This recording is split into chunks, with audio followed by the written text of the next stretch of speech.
These men training on a football pitch in eastern Ukraine say they want to defend their country from Russian aggression.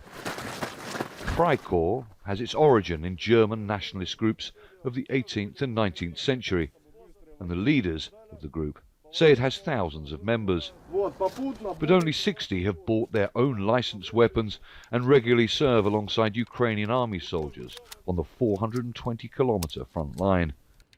24-year-old Gleb studied Homeland Security and Crisis Management at university.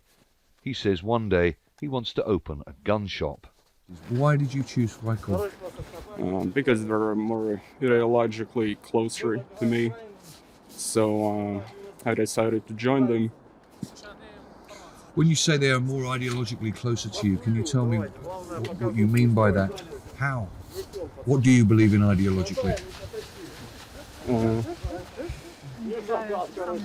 Can we pause that? Okay. Sure. Freikorps is not the only armed group accused of being neo-Nazis that has appeared in Ukraine since the conflict with Russian-backed separatists started in 2014.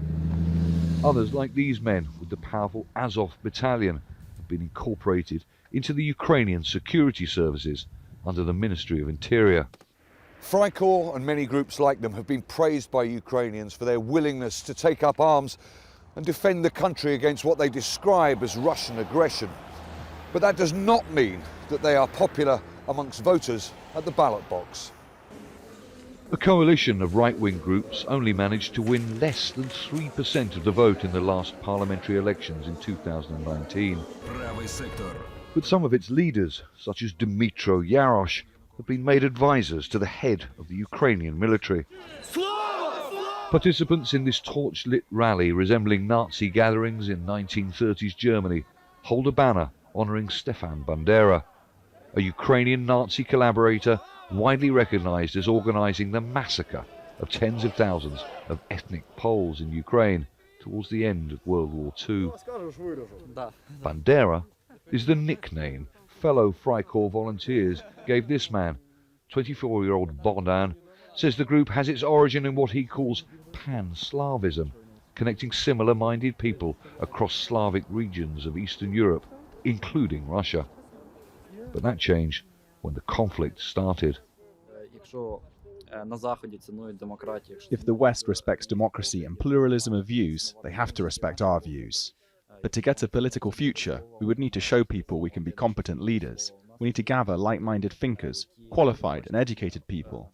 If we manage that, we will have a political future and political strength. Experts say the far right in Ukraine has its origins in football hooliganism, poverty, and a country that, along with many other post-Soviet states, has struggled with political corruption. The Russian-Ukrainian border didn't really exist for these movements. The Russian far right and the Ukrainian far right moved in these same circles, and then when the war came, some of them chose one side and some of them chose the other. And the fact is that the connections are still very much there in some parts, and it's almost certain that there are Russian agents of some sort within these movements.